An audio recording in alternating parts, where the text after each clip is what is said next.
번성할 뿐 아니라 한번 따서 레바논의 백향목같이 성장하리로다. 의인의 발육, 의인이 성장하는 모습은 마치 레바논의 백향목과 같더라는 거예요. 성경은 그렇게 얘기하고 있습니다. 그럼 레바논의 백향목은 어떻게 성장을 할까요? 우리가 그것을 잘 봐야 돼요. 그 그림을 잠깐 보면, 자, 옆에서 본 그림입니다. 그러니까 어느 정도까지 올라가다가요, 레바논의 백향목은 그 이상 올라가지 않는데요. 물론 여러분, 이 나무가 높이가 우리가 생각하는 작은 나무가 아닙니다. 기본적으로 몇십 미터는 기본적으로 올라가요. 그러고 나서는 점점 옆으로 이게 벌어진다고 그래요. 그래서 팔을 벌리고 있는, 세상을 끌어안는 듯한 모습이라. 그래서 위에서 쳐다보면 이런 식으로 이렇게 세상을 끌어안는 모습으로. 근데 이 나무가 지금 레바논에 가도 몇 그루 얼마 없답니다. 얼마나 사람들이 갖다가 썼는지. 왜냐하면요, 이 나무는 한 번 제대로 키우려면 몇백 년이 걸린대요. 레바논의 백향목은 나이를 계산할 때 1년, 10년 단위로 계산하지 않습니다. 몇 년 단위로 계산하지 않아요? 100년 단위로. 한 세기가 100년 아닙니까? 한 세기 단위로. 그래서 아무리 적게 해도 300년이 지나요. 6000년까지 사는 백향목이 있을 정도래요. 6000년. 그러니까 이 레바논이나 시리아 지방이 이제 옛날에 페니키아인들이 있었습니다. 페니키아인들이 어떤 사람들이냐면, 고대 역사에 보면 해상무역을 하던 사람들이에요. 지중해를 중심으로 해상무역을 하던 민족인데, 이 해상무역을 하던 페니키아인들이 그 선박을 잘 조제하고 해상을 장악할 수 있었던 이유가 뭐냐면 바로 이 레바논의 백향목 때문이래요. 이 나무를 가지고 배를 만들면 아주 튼튼한 배를 만들 수 있었고 좋은 여행을 할 수 있었다. 그런데 여러분, 오늘 제가 드린 그 주보에 보면 이제 레바논의 백향목에 대한 이야기가 몇 가지로 나옵니다. 여러분, 레바논의 백향목의 첫 번째의 성장은 무엇입니까? 거기 보면 한번 따라서 하나님께 쓰임받음. 여러분, 자라나되 성장하되 세상에서 쓰임받는 것도 물론 좋지만 하나님께 쓰임받을 수 있도록 성장하는 여러분들 되시길 주님의 이름으로 축원드립니다. 하나님께 쓰임받을 수 있도록. 레바논의 백향목이 성경에서 아주 중요한 위치에 오는 이유가 무엇입니까? 바로 예루살렘 성전을 짓는데 가장 중요한 부분은 바로 레바논의 백향목을 갖다 썼다는 거예요. 그래서 솔로몬이 실제로 여러분, 이 성전을 짓기 위해서 두로왕 히람과 상거래 계약을 할 정도였었어요. 아예 계약을 합니다. 성전을 짓기 전에 그만한 백향목을 운반해 와야 되기 때문에 그것이 가장 급선무였기 때문에 이것을 가지고 거래를 합니다. 그리고 곡물과 기름을 주면서 대신 레바논의 백향목을 사온 것을 보게 되죠. 저는 레바논의 백향목이란 말이 성경에 한 70번 나오는데, 그럼 그것을 여호와의 나무라고도 어떤 때는 표현하고 있어요. 그럼 레바논의 백향목같이 성장한다는 뜻은 무엇입니까? 무엇보다 먼저 여러분들이 하나님께 쓰임받는 아름다운 백성들이 되시기를 주님의 이름으로 축원드립니다. 또 하나, 레바논의 백향목의 두 번째 특징을 제가 주보에 보면 이렇게 나오고 있죠. 곧고 어떻게 하다고요? 정직하다. 백향목은 곧게 자랍니다.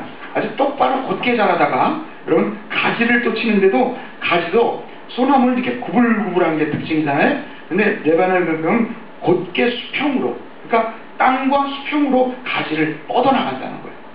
여기 있는 그림처럼. 그래서 레바논의 백향목은 곧다, 정직하다는 그런 뜻이 있음을 기억하시기 바랍니다. 사랑하는 성도 여러분, 레바논의 백향목같이 성장한다는 것은요, 첫 번째는 하나님께 쓰임을 받되 특별히 곧고 정직한 자들이 되시길 주님의 이름으로 축원드립니다. 하나님은 자신을 향해서 이렇게 했어요. 나는 정직한 자다, 이렇게 얘기해요. 정직한 자. 그리고 우리의 길을 향해서도 너희도 어떤 자가 되라고 그랬어요? 정직한 자. 그리고 잠언서나 여러분 구약 성서에 보면 정직한 자에게 주어지는 축복에 대해서 얼마나 많이 얘기하고 있는지 몰라요. 제가 특별히 정직한 자라는 표현을 참 좋아하는 이유가 제가 이제 인터넷이나 어떤 데 글을 올릴 때 제가 이 단어를 씁니다. 여수른이라는 단어를 써요. 여수른이라는 말이 하나님이 이스라엘 백성들을 부르던 별칭이었는데 야샤르라는 정직하다에서 나온 여수름입니다. 그래서 하나님은 우리에게도 정직한 자가 될 것을 주님은 명령하고 있음을 기억하시길 바랍니다. 세 번째, 여러분, 레바논의 백향목같이 성장한다는 세 번째 뜻은 무엇이라 제가 그 주보에 나와 있죠? 향기 나는 성도가 되자. 여러분, 레바논의 백향목을 성전에 쓰고 보통 집에다가 쓰는 이유가 왜 쓰냐면요, 이 나무는 향기가 있답니다. 근데 이 향기가 특이한 게 이 향기 때문에 벌레들이 도망을 치대요. 벌레가 들지 않는 향기래요. 그래서 성전에도 이걸 썼어요. 여러분, 저는 이런 생각을 해요. 교회 일꾼 중에 레바논의 백향목 같은 교인이 있다면 얼마나 좋을까. 그렇죠? 아니, 우리 조철교회 모든 임원들은 레바논의 백향목 같은 향기 나는 임원임을 믿습니다. 아멘? 자신들이 없어요. 여러분, 향기가 나면 벌레가 끓지 않아요. 사단 마귀가 오지 않아요. 어둠의 영이 거하지 못함을 기억하시길 바랍니다. 우리 성도들이 그리스도의 향기만 제대로 나타내면서 하나님께 영광만 돌리면 여러분, 벌레가 들일 수가 없어요. 벌레가. 저는 레바논의 백향목 같이 성장하고 발육한다는 말을 하면서 그래, 이런. 또 네 번째, 여러분, 레바논의 백향목은 여러분 겸손한 나무임을 기억하시기 바랍니다. 처음에는 소나무처럼 위를 향해 쭉 자라지만 어느 정도 자라면 그 이상 자라는 걸 멈추고 옆으로 펴진다고. 제가 레바논에 갔을 때 레바논의 그 가이드가 첫 번째로 설명하는 것은 레바논의 백향목은 겸손한 나무입니다. 어느 정도 올라갔다가 그 이상 올라가지 않는데요. 그 다음부터는 옆으로 퍼진대요. 그리고 나서 세상을 감싸는 그런 자애로운 모습으로 변화된다고 얘기하고 있습니다. 마지막으로 레바논의 백향목의 발육은 고난을 이겨냄을 기억하시기를 바랍니다. 레바논의 백향목을 히말라야의 산목이라고 합니다. 왜냐하면 고산지대에서만 자라기 때문에. 고산지대는 눈이 오고 수많은 풍파가 있습니다. 그 풍파를 견디면서, 여러분, 이렇게 나무가 높고 옆으로 퍼진 상태에서 여러분 풍파를 제대로 견디지 못하면 이게 부러지지 않을까요?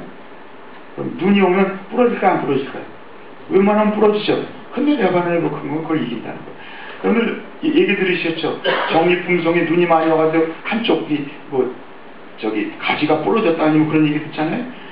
이것은 그 높은 산에서도 그 많은 풍상을 겪으면서도 그 넓은 가지를 그대로 보존하며 힘있게 자라가는 그런 고난을 이겨내는 나무임을 기억하시기를 바랍니다. 이러한 아름다운 정말 발육, 레바논의 백향목 같은 성장과 발육하는 성도들이 되시기를 주님으로 축원드립니다.